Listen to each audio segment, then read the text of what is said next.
ചൈനയിൽ കണ്ടെത്തിയ പുതിയ ശ്വാസകോശ വൈറസ് ബാധ ആശങ്കയുണ്ടാക്കുന്നു. ചൈനയിൽ ശ്വാസകോശ രോഗങ്ങൾ കഴിഞ്ഞ വർഷം ഒക്ടോബർ മുതൽ വളരെയധികം വർദ്ധിച്ചതായി ലോകാരോഗ്യ സംഘടന വെളിപ്പെടുത്തി. 5 വർഷം മുമ്പ് കോവിഡ്-19 സമാനമായ സാഹചര്യമാണ് ചൈനയിലെന്നും ലോകാരോഗ്യ സംഘടന അഭിപ്രായപ്പെട്ടു. ഹ്യൂമൻ മെറ്റാന്യൂമോ വൈറസ് അഥവാ HMPV വൈറസ് ബാധ ഗുരുതരമായി മരണപ്പെടുന്നവരുടെ എണ്ണം ചൈനയിൽ വർദ്ധിക്കുന്നതായി പാശ്ചാത്യ മാധ്യമങ്ങൾ റിപ്പോർട്ട് ചെയ്തു. അജ്ഞാത വൈറസ് ബാധ മൂലം ന്യൂമോണിയ ബാധിച്ച് ചികിത്സ തേടി ആശുപത്രികളിൽ വരുന്നവരുടെ എണ്ണം വർദ്ധിച്ചു വരുന്നതായി ചൈനയിലെ ആശുപത്രികളും പറയുന്നു. പ്രധാനമായും കുട്ടികളിലും പ്രായം ചെന്നവരിലുമാണ് ഈ വൈറസ് ബാധ കൂടുതലായി കണ്ടുവരുന്നത്. കോവിഡ്-19 മഹാമാരി പോലെ HMPV വൈറസും മാറുമോ എന്ന് ലോകാരോഗ്യ സംഘടനയും ഉത്കണ്ഠ പ്രകടിപ്പിച്ചു. എന്നാൽ ചൈനീസ് അധികൃതർ വൈറസ് വ്യാപനത്തെക്കുറിച്ച് ഇതുവരെ പ്രസ്താവനകളൊന്നും നടത്തിയിട്ടില്ല.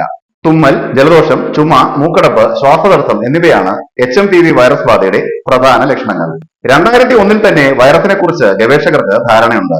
3 മുതൽ 5 ദിവസം വരെയാണ് രോഗവ്യാപന ശേഷിയെന്ന് ഗവേഷകർ പറയുന്നു. രോഗം മൂർച്ഛിച്ച് ബ്രോങ്കൈറ്റിസ്, ന്യൂമോണിയ എന്നീ ഗുരുതരാവസ്ഥയിൽ എത്താനും സാധ്യതയുണ്ട്. ചൈനയുടെ national disease control and prevention administration പുതിയ ശ്വാസകോശ രോഗത്തെ നിരീക്ഷിച്ചു വരികയാണ്.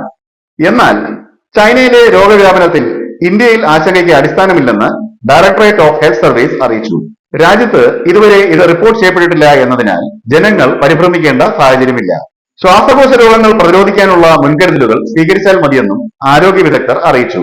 മാസ്ക്, സാനിറ്റൈസർ, വ്യക്തിശുചിത്വം, സാമൂഹ്യ അകലം പാലിക്കുക എന്നീ കോവിഡ് കാല മുൻകരുതലുകൾ പുതിയ ശ്വാസകോശ രോഗത്തെയും പ്രതിരോധിക്കാൻ മതിയാകുമെന്ന് ആരോഗ്യ വിദഗ്ധർ പറഞ്ഞു.